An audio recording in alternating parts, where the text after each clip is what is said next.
信義區威秀後巷，夜，燈光冷，那棟樓頂層還亮着。我瘦了，頭髮掉了一地，鏡子裏我像個陌生人。那本日記百頁3次，都停在第7週、第11週、第14週。敦化南路16樓，落地窗101在夜色裏靜靜閃光。6點，他回來了，沒進房，坐在客廳，一動不動。他看我的眼神不是愧疚，是實驗失敗，科學家的冷光。1個月，他走了，診所裏沒人知道。每天7點半進診所，看診到8點，回家吃飯。只做了一件事，把那條項鏈拿下來。4年沒拿下來過，洗澡、游泳、跑步都帶着。那天早上，我站在窗前，看着101，解開項鏈，手指沒用力，不是輕，是鬆了。週5下午3點多，診療室空氣靜得像凝住。我寫病歷，筆尖停住，門輕響，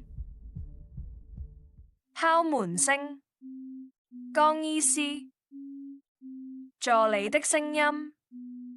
他說是陳醫師的朋友。他把皮包放上診療椅，打開，拿出一個盒子，黑色的，推到我面前，打開看看。我站起來，很慢，項鏈在手心，只差一點點鑽石的切工。深夜，診療室燈光冷，只有我，絲絨盒靜靜地在桌上。我沒哭過3次，都沒人。深夜國道5號，車燈劃破黑暗，深灰綠像一隻沉默的獸。副駕駛座上，我靠着窗，音樂輕得像呼吸德布西的月光。他忽然停頓，聲音低得像風。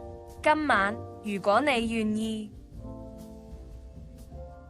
房子很小，一棟木屋，面海，露台很窄。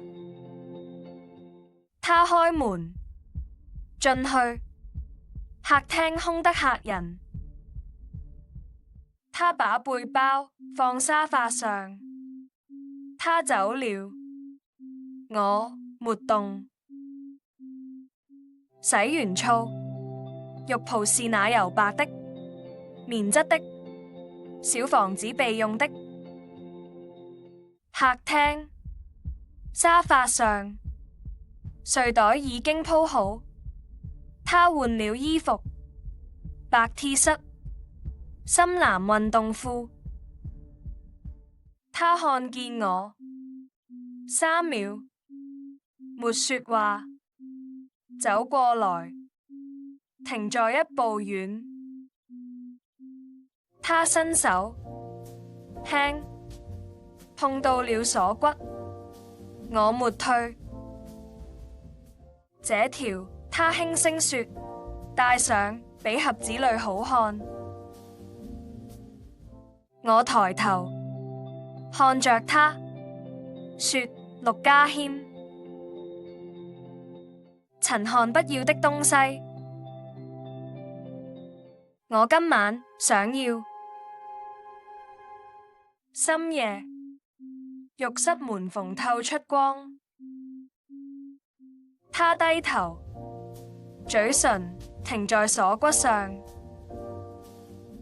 墜子歪了，他沒動。他抱我進臥室，燈關了，他的手指解開浴袍的結，慢到我能阻止，但沒動。天快亮了，海面灰藍，他還在睡，呼吸輕。我摸着項鏈，想起3個月前，我走回臥室，門輕輕合上，房間靜得像被時間遺忘。他睜開眼，目光落在我身上。我坐上床邊，他坐起來。你今天要回台北嗎？墾丁海，清晨，3公里的沙灘，手機螢幕，訊息，一條山，再一條山。他看着螢幕3秒，然後點下最後一條，也刪了。